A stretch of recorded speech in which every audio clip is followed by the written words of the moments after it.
औरों को जो मिला है वो मुकद्दर से मिला होगा, औरों को जो मिला है वो मुकद्दर से मिला होगा, मुझे तो मुकद्दर भी तेरे संविधान से मिला है। इनके भले का काम करके गए थे, लेकिन ये उसका फायदा उठा के ये गलत काम करना शुरू कर दिया इन्होंने। तो मान्यवर काशीराम साहब ने उस चीज को समझ गए कि जो चमचा युग है, जो चमचे हैं, जो समाज का सबसे बड़ा, अगर पैदा ना होता वो मसीहा तो खुशियों का सिलसिला ना होता, अगर पैदा ना होता वो मसीहा तो खुशियों का सिलसिला ना होता, बेरंग रहती है जमीन और आसमान नीलम नहीं होता, ये देश तो करता बर्बाद हो गया होता यारो, अगर बाबा साहब जैसा हीरा इस देश में पैदा नहीं होता। मैं आपको बताना चाहूंगा कि बीएसपी के एक ऐसे पिलर दिल्ली में बन चुके हैं जो कि प्रोग्राम करने में और लोगों को जोड़ने के लिए सबसे ज्यादा जाने जाते हैं। मैं इनके बारे में एक चीज और बता दूं कि हैदरपुर में जो मूर्ति टूटी थी डॉक्टर BR अम्बेडकर की, उसमें इन्होंने बढ़ चढ़ करके काम किया था। एक दिल्ली कैंट में एक छोटी सी बच्ची का रेप हुआ था, उसमें इन्होंने बहुत जबरदस्त तरीके से उसमें आंदोलन किया और लोगों को वहां पर इकट्ठा भी किया। और जितनी भी एट्रोसिटी दिल्ली और NCR में जितनी भी होती है, वकील साहब जो है वो वहां पर लगे रहते हैं और जितने खूबसूरत ये दाढ़ी में लगते हैं उतना ही खूबसूरत इनका काम और वक्तव्य है। मैं चाहूंगा कि आप लोग इनके लिए एक बार शोर बचा करके तालियां बजाएं। मैं चाहूंगा कि आप 2 शब्द जरूर बोले और 2 के 4 भी कर सकते हैं सर, ऐसी कोई बात नहीं, क्योंकि आपको रोका तो शायद आप कोर्ट में हमें रोक देंगे। धन्यवाद मिलेंद्र जी। मिलेंद्र जी मेरे दोस्त हैं, इसलिए मेरे बारे में वो ज्यादा बोल देते हैं। सर हम भी हैं।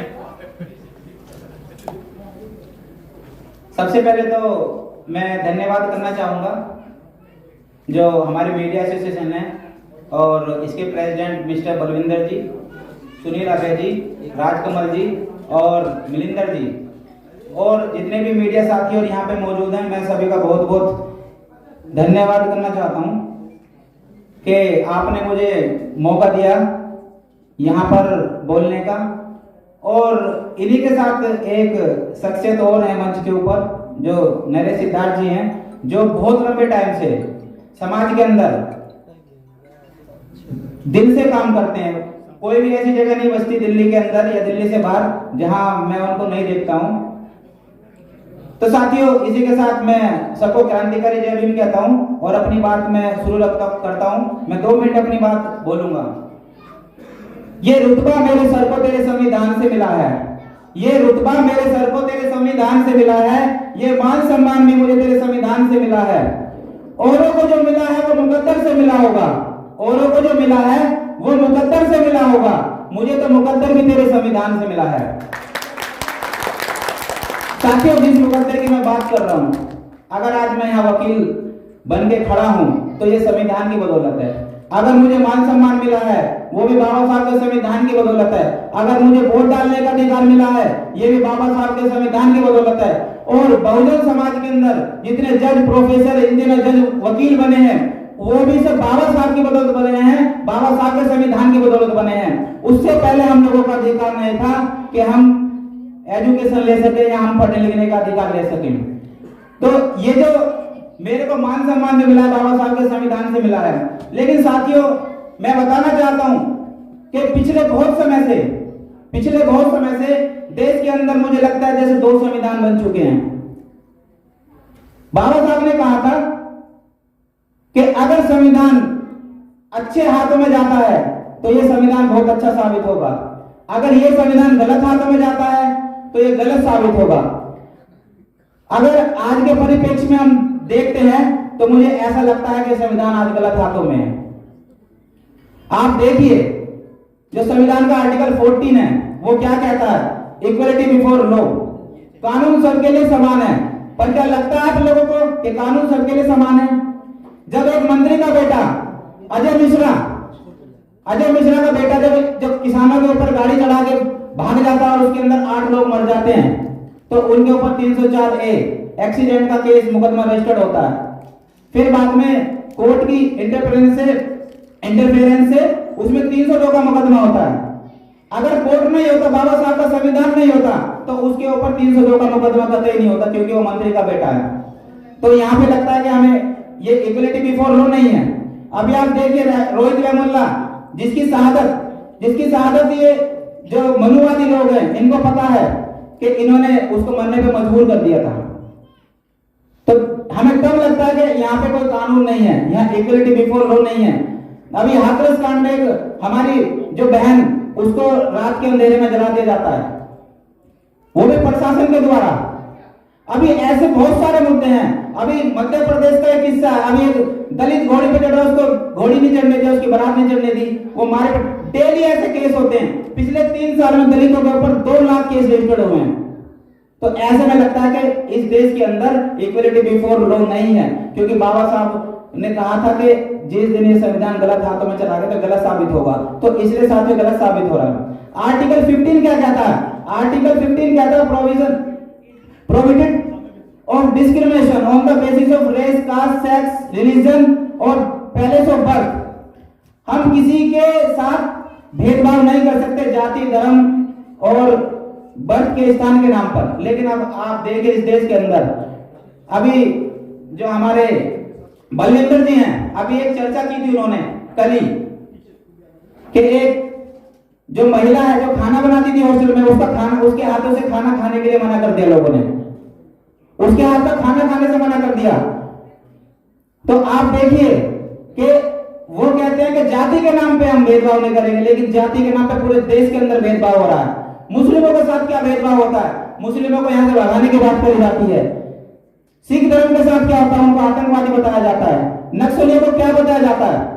जो एसटी होते हैं उनको क्या बताया जाता है? उनको नक्सली बताया जाता है।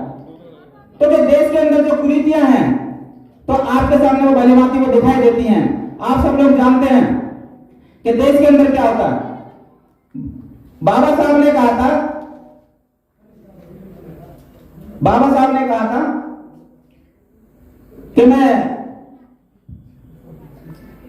संविधान के अंदर आर्टिकल 323 में इसलिए डाल रहा हूं कि मेरे लोग आएंगे, चुनाव लड़ेंगे और वो लोकसभा, राज्यसभा में जाएंगे, विधानसभा में जाएंगे और वहां पे अपने बहुजन समाज की बात उठाएंगे।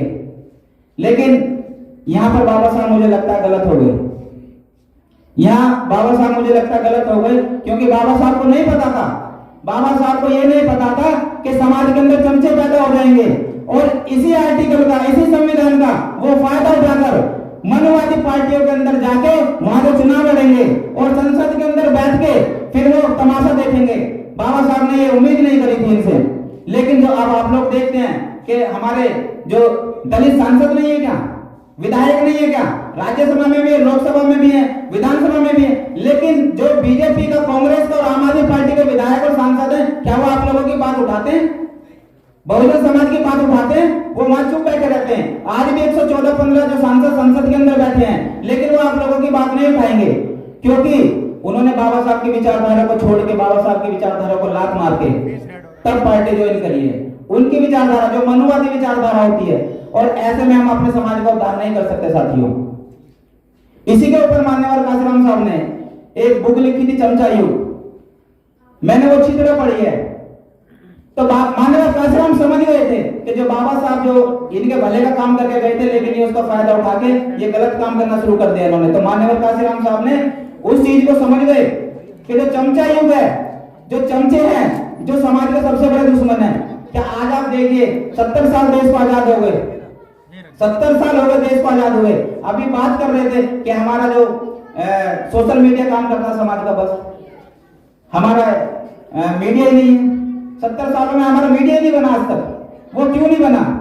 वो क्यों नहीं बना? आप इस चीज को भली बात ही जानिए कि अभी आप देखें, अगर सुप्रीम कोर्ट में हम जज देखें तो एक भी हमारा जज नहीं मिलेगा। सचिवालय में हमारे नहीं लोग मिलेंगे। जो यूनिवर्सिटी है उनके डीन हमारे नहीं मिलेंगे।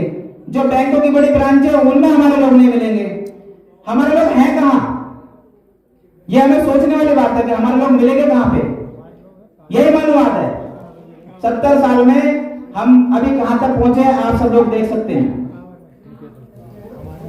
पीछे से मैसेज आ रहा है, बार बार शॉर्ट कर दें तो एक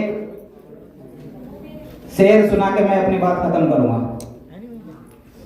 सच्चाई को कभी छोड़ना नहीं यारो, सच्चाई को कभी छोड़ना नहीं यारो, अपने वादों से मुंह मोड़ना नहीं यारो।